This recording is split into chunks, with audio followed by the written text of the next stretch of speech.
El pasado 22 de julio del 2024 se presentó el libro, El insomnio y sus criaturas, en el Café y Espacio Cultural, Penas de Amor. En dicho evento su autor, Jesús Hernández Galloso, nos habla de su pasión plasmada en esta obra que presenta al público en un gran esfuerzo independiente editorial.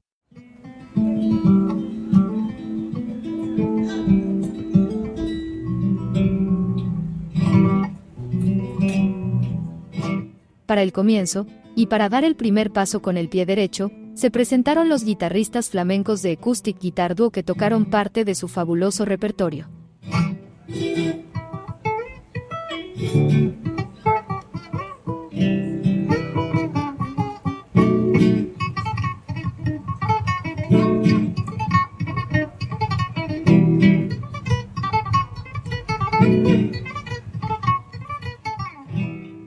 Yo creo que 20 años en el mundo del flamenco, jazz, fusión, todos los elementos, música clásica, etcétera, están marcados en los proyectos que he hecho. He tenido varios, he tocado el piano, he tocado percusiones, he hecho música para ballets de flamenco, para compañías de flamenco, etcétera. Por lo tanto, este proyecto continúa en esa línea, por lo tanto es mi proyecto, es un dueto de guitarra acústica, y lo hago en compañía de mi queridísimo amigo y colega Ricky.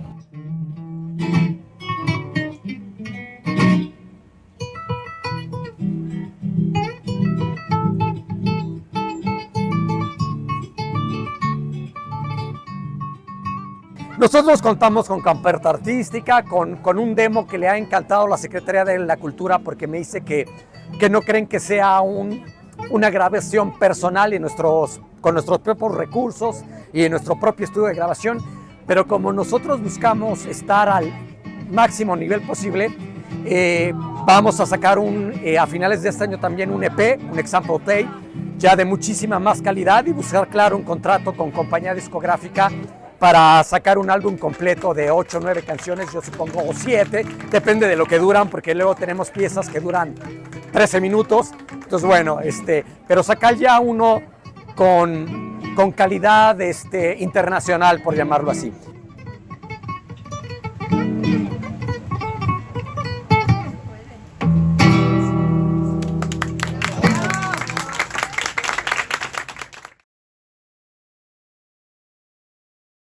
Pues es muy grato estar en esto que se planteó desde el formato mucho más como una tertulia, como una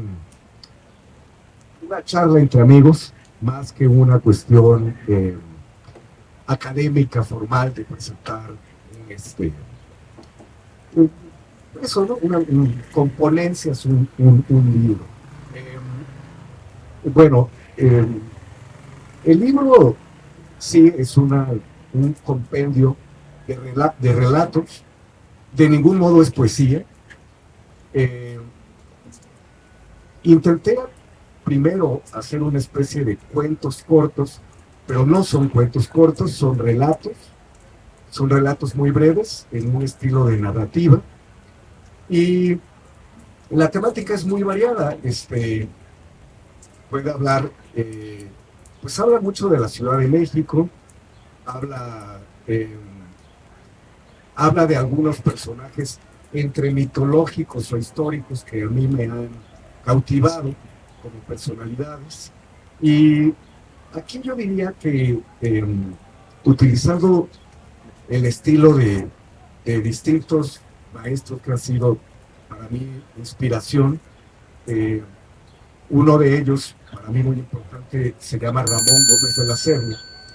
Y Ramón Gómez de la Serna tiene un libro en el que hace unas supuestas autobiografías de distintos escritores. Por ejemplo, de Jack London, ¿cómo se llama el Marqués de Sade, distintos escritores, y hace una especie de, como si fuera un diario, una autobiografía inventada por él. Él inventa lo que pudo ser la biografía de Jack London. A mí me gusta mucho ese género, y entonces de pronto utilizo personajes que narran de pronto una anécdota como si hubiera sido, como si yo hubiera podido ser aquel navegante Juan Sebastián Elcano en un día lluvioso. Y ese tipo de cosas es lo que me gusta. En resumen, eso es. ¿De dónde, cómo surge, por qué se escribe esto? Bueno, yo ya había escrito un libro anterior hace unos 10 años, se llama De Duendes, Mares y Musas. Como ya lo dijo Michito, yo originalmente aspiraba con ser músico, toqué muchos años, pero bueno, pues a diferencia de la disciplina de Michito y Ricky, yo pues preferí otras actividades, algunas más divertidas, y posteriormente pues decidí que pues tenía el gusto por escribir y escribí ese primer libro. Pasaron 14 años, porque esto fue en el 2010, y Elba, que es mi pareja y la persona que amo, insistió el año pasado en que pues, plasmara esto, ¿no? Y aquí mi queridísimo amigo, compañero Martín Sánchez, compañero en el CETIS donde trabajo, él también me inspiró en que desde hace, bueno, nos conocemos hace 6 años, pero hace unos 3, 4 años, llegó mostrándome un primer libro suyo, pero la impresión de su más reciente libro. Y me pareció muy, muy motivador.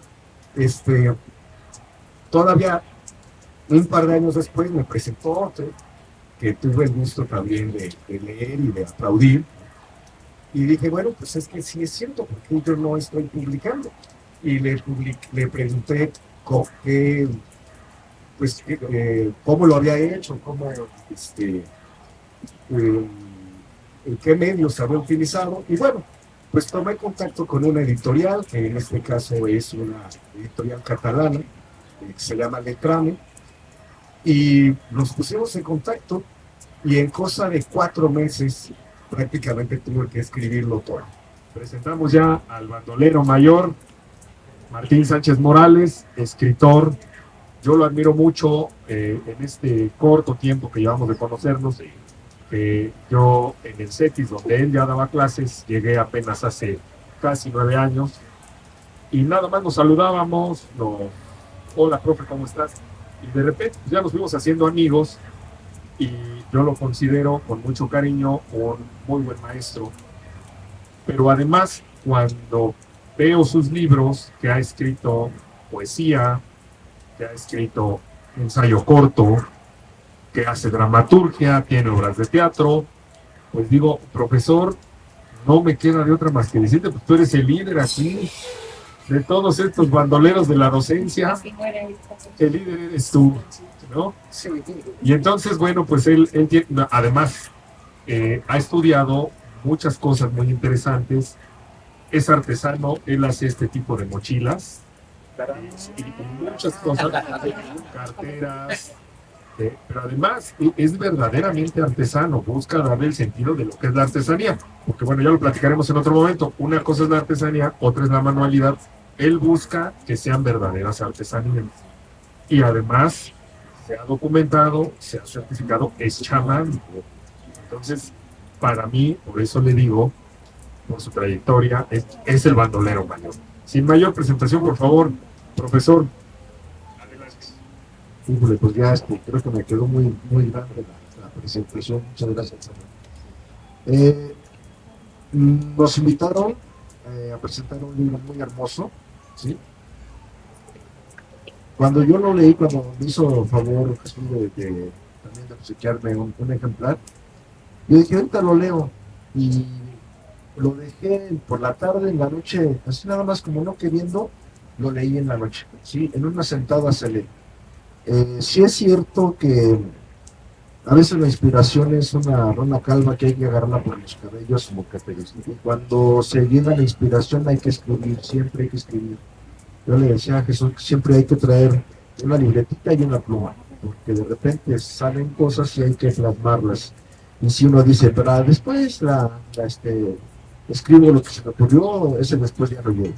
¿Sí? Entonces, el libro a mí me atrapó mucho, porque, es que tengo el lío, entonces, me atrapó mucho porque habla de cosas muy profundas, de una manera muy sencilla y también de una manera que llega mucho, cala mucho en el alma, ¿sí?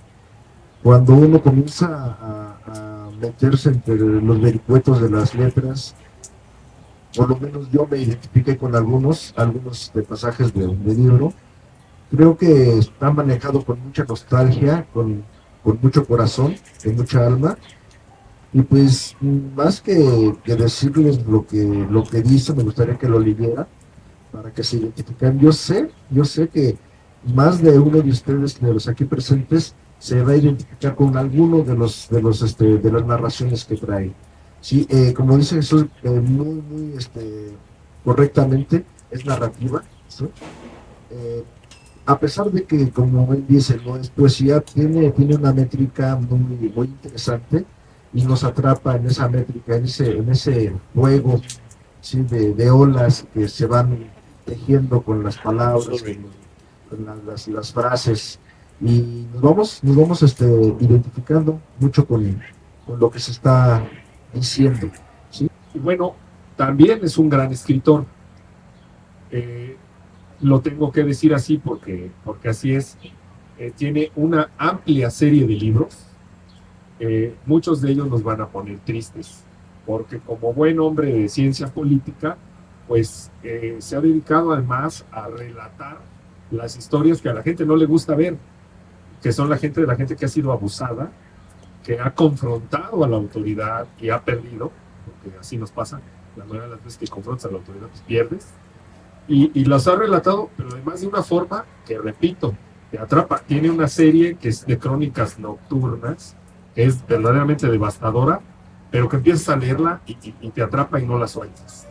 Entonces, además, el análisis sociológico del profesor es interesante, y hoy pues es un lujo, repito, y un honor tenerlo aquí como presentador. Se siente la calidad del papel, está bien diseñado, me pareció interesante en el formato, y ya en el contenido es justamente lo que voy a platicar ahorita. A mí me llamó mucho la atención, sin llegar a la cuestión de la angustia y la ansiedad. Dije, ¿de qué voy a hablar del libro en particular? Y algo que encontré es una serie de palabras, y que varias de ellas durante el libro empiezan con M. Me llamó la atención. Por ejemplo, bueno, yo soy Melchor, empieza con M, Martín con M, y ustedes que son los mejores, pues con M, ¿no? Y por ejemplo, uno que está de manera permanente es el de Mozart. Entonces dije, Mozart, ¿no? Y quien ha escuchado Mozart y se emociona, igual que ahorita, que justamente yo veía la imagen que evoca la música cuando impacta, y cómo todos lo estábamos mirando a los artistas, músicos, pero yo a la vez veía el rostro de los integrantes del público, y veía cómo el aspecto corporal se transmite a las sensaciones, y se invoca, se convoca a los músicos, y los músicos a la vez hacen una reiteración de esta serie de sensaciones. Hay un pensador que se llama, hablando de relatos del libro, que se llama Paul Ricoeur. Él dice que cuando tú escribes, los que escriben, y escribiendo no me estoy remitiendo necesariamente a una obra, a un libro, sino puede ser un recado, un mensaje con el celular, que el que escribe deja de ser cuando escribe, que el escrito ya es independiente, pero que no es nada si no hay lector, y que cuando el lector lee el texto, lee las palabras, lee las frases, entonces ese escrito ya pertenece al lector, y el escrito en sí mismo deja de existir. El escritor original no existe. Sin embargo, hay otro pensador que se llama Manuel Levinas, que dice sobre la alteridad, dice, tú puedes estar con el otro aunque el otro no te conozca. Cuando tú estás con el otro y el otro no te conoce, tú estás contigo mismo, y tú eres suficiente para estar con el otro. la evocación que hice hace un rato cuando el profesor caminaba sobre la banqueta para entrar a la escuela, estábamos con Levinas. Y sin embargo, no conocemos a Levinas. Estábamos en este juego del ser, en este juego de la palabra, y como citó el profesor Martín, en este juego del alma. Y esto nos invocó en este instante la cuestión musical. Por lo pronto, yo las tengo intérprete. Hay otro filósofo que se llama Michel Foucault, y él es arrebatador. Él dice que el poder es la probabilidad de poder controlar al otro. Y yo digo que cuando se logra una obra, en este caso el libro o la música, nos puede estar controlando, pero de una manera mágica, de una manera de estar con el otro, de compartir. Y en este sentido, quiero agradecer la invitación de estar en esta mesa y también agradecer al público, porque hay una frase que dice, hablando de la docencia, que el profesor sin alumnos no es nada. Y en este caso, nosotros sin ustedes no somos nada. ¿A quién le estaríamos hablando? Todo el libro me costó trabajo. Elba es, en este caso, testigo y cómplice de cómo lo fui escribiendo. Y la verdad es que durante esos 4 meses entras en una oscuridad muy, muy rara. O sea,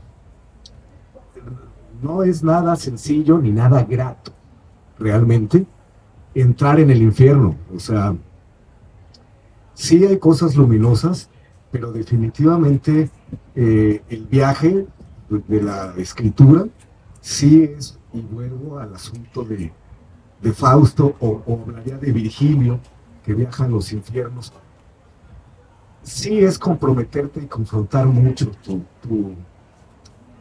vida, ¿no?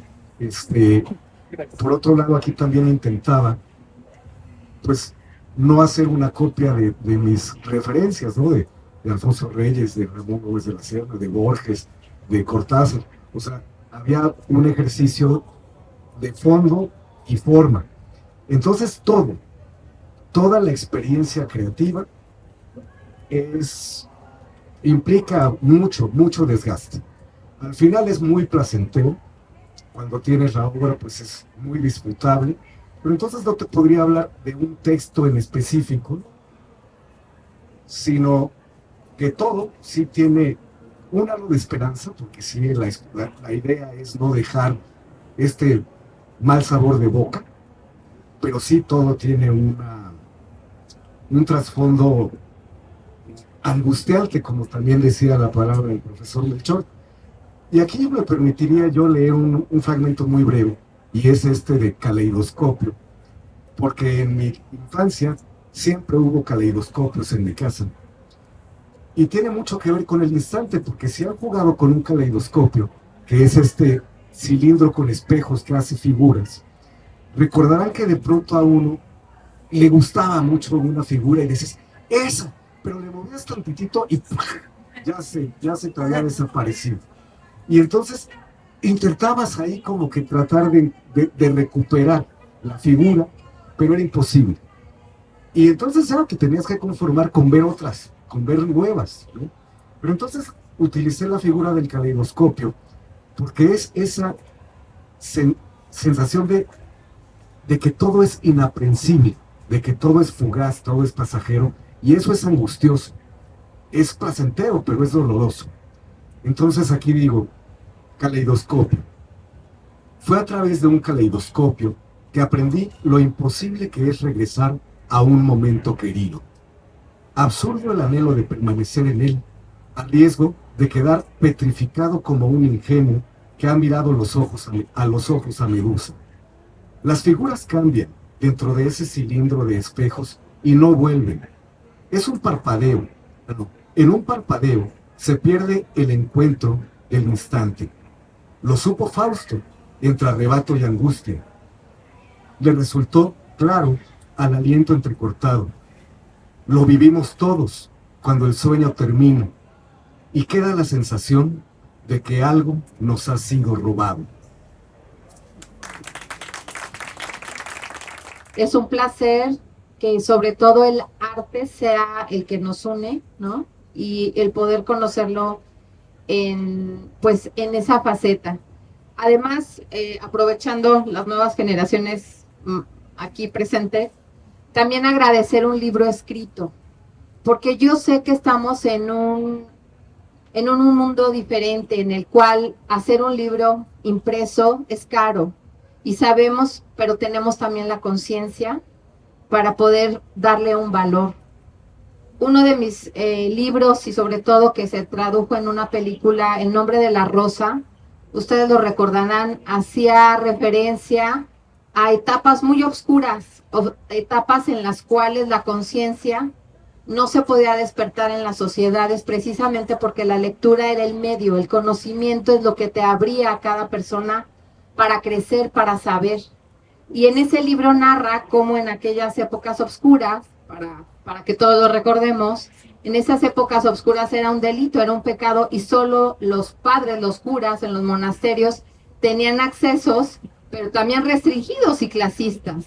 Entonces, yo agradezco, sé que estamos en una etapa en la cual tenemos que valorar cada cosa, pero creo que en este caso, un libro creo que tiene mucho valor y va a tener mucho valor, ya sea que para algunos prefiramos hacerlo en la manera así impresa, que por cierto he de decir que para las nuevas generaciones no hay como leer así físicamente y no en un celular para mejorar la redacción y la ortografía. Se tenía que decir y se dijo. Gracias. O sea, si en el poder económico no es posible un tiraje de 1000 ejemplares, que es lo que la imprenta generalmente pide. O sea, puede sacar 100, 200, 300, pero se incrementa mucho el precio. Conviene mínimo 1000. Mientras más tiraje sea, disminuye un poco el precio. Y la dificultad no es esa. Bueno, ya si se rebasa la economía, la otra dificultad es la distribución. En los medios independientes es de uno mismo es el que trabaja. Y depende de las amistades cercanas, de los familiares, y son los que la adquieren en un primer momento. No hay un público cautivo como las grandes empresas lo tienen, y en ese sentido sería como la tercera dificultad. ¿En qué instante el público lo hacemos que se acerque si no lo tenemos cautivo? Las grandes empresas sí lo tienen. Y entonces en los medios independientes esa sería como la tercera gran dificultad. Y la posterior es cómo mantenerlo de manera continua y cómo identificar que sí se está desarrollando esta lectura del libro. Eso sería por mi parte. Y aparte, básicamente, eh, el trabajo de hacerlo independiente, pues es la puerta que nos dejan a los escritores, porque desgraciadamente las editoriales, la mayoría son tiburones, ¿no? Entonces, al escritor le dejan las migajas de lo que uno hace y las editoriales son las que ganan con el trabajo de uno. Entonces, yo creo que a pesar de que es un poco difícil irnos por la libre, por la situación de editoriales independientes, es más factible para el escritor tener un acercamiento con los lectores, porque sí somos carne de cañón para las grandes editoriales. Yo tengo alguna experiencia muy negativa que no, me gusta más por la situación independiente. Una de las principales dificultades pues es la economía, ¿no? Porque en la cuestión independiente, digamos, ahorita ya estoy haciendo la venta, pero en un primer momento tiene que haber una inversión que se comparte con la editorial, pero finalmente uno tiene que pues poner de su dinero. Ahora, una vez que se cuenta con eso, porque la verdad es que tampoco fue excesivo, no fue excesiva la inversión, viene la parte en la que la editorial tiene que evaluar si lo que escribes corresponde con su línea editorial. Y eso pasa por muchos filtros. Filtros que en este caso ellos también son una editorial independiente. No es Porrúa, Alfaguara, editoriales que ya son de algún modo como casi inaccesibles y que tienen ya como que hasta sus propios escritores de cajón y exclusivos. Entonces, la verdad es que ponerse a enviar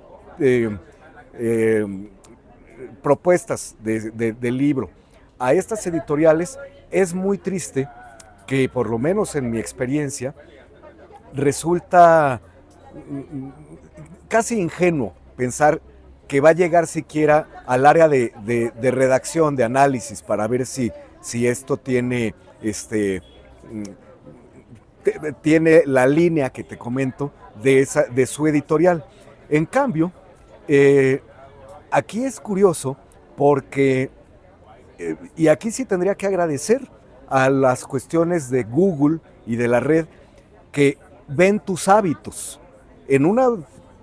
Desde un punto de vista puedes decir, estamos bajo el imperio también de las grandes cadenas de internet, no solo las cadenas de enlace, sino pues de las plataformas, ¿no? Y de Google y de Yahoo y etcétera, etcétera.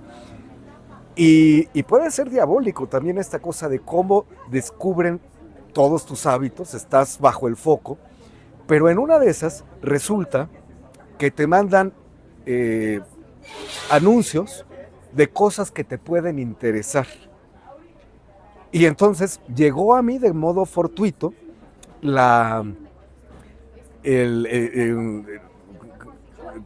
¿cómo se llama esto? La invitación de la editorial a escritores independientes a publicar, ¿no? Y entonces, pues de inmediato me puse en contacto con ellos, primero con un poco de miedo, porque yo no tenía una obra terminada, pero vi que ellos te podían poner, a ver, obra terminada, obra en curso, obra ya publicada, y entonces yo entré con ellos en obra en curso, y desde el momento en el que haces como que tu primer pago, que sí, se tiene que, pues va a ser un compromiso finalmente de contrato económico, pero en ese momento, como editorial, de inmediato te empiezan a dar apoyo yo les dije, es que apenas tengo 16 páginas de 90 que al final tienen que ser, ¿no?